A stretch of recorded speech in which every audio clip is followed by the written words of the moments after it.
Desak polisi untuk tetapkan Danu jadi tersangka terkait kasus Subang. Pengacara Yosef masuk tanpa izin.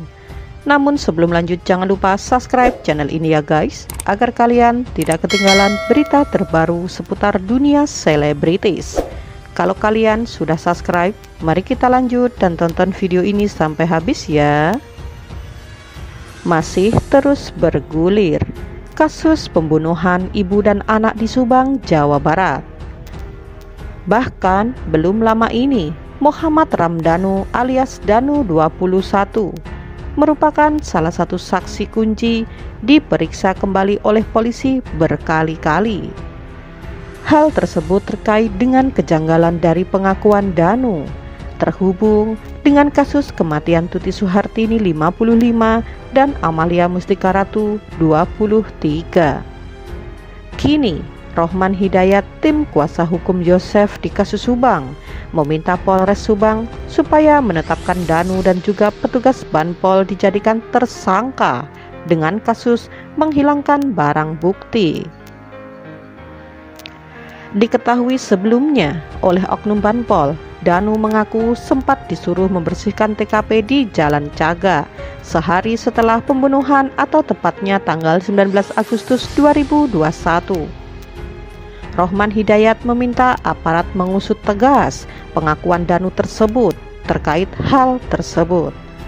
Meminta Kapolres Subang dan Kasatreskrim Polres Subang untuk segera menetapkan Danu dan petugas Banpol sebagai tersangka karena memasuki TKP atau kasus Subang tanpa izin, kata Rohman Hidayat. Perlu diketahui, Danu diajak oleh petugas Banpol untuk masuk ke TKP pembunuhan Tuti dan Amalia. Pemuda 21 tahun itu sempat diminta untuk menguras bak mandi, di mana kedua jenazah tersebut diduga sempat dimandikan dulu sebelum ditemukan di dalam bagasi mobil Alphard. Perbuatan keduanya memasuki TKP tanpa izin jelas melanggar pasal 221 KUHP pidana. Kami juga sebagai pemilik tanah dan bangunan tidak pernah diberi izin memasuki TKP. Kenapa Banpol dan saksi yang diperiksa dalam kasus ini bisa masuki TKP? Kata Rohman Hidayat. Menjadi fakta yang sudah jelas pengakuan dari tim kuasa hukum Danu yang menyebutkan jika Danu diajak petugas Banpol untuk memasuki TKP yang masih baru. Kata Rohman, belum lagi polisi sudah mengantongi bukti sidik jari Danu di lokasi kejadian. Aksi Danu dan juga oknum Banpol telah dianggap sangat berpotensi bisa menghilangkan barang bukti yang penting.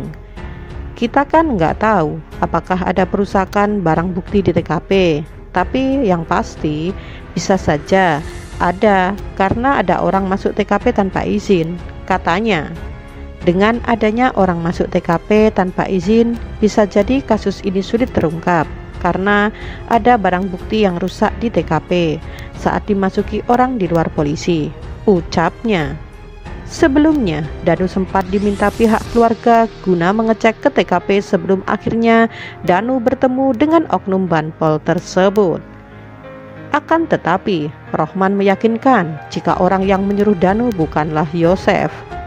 Yang pasti bukan, bahkan kami justru baru tahu sekarang ada petugas Banpol masuki TKP tanpa izin, katanya.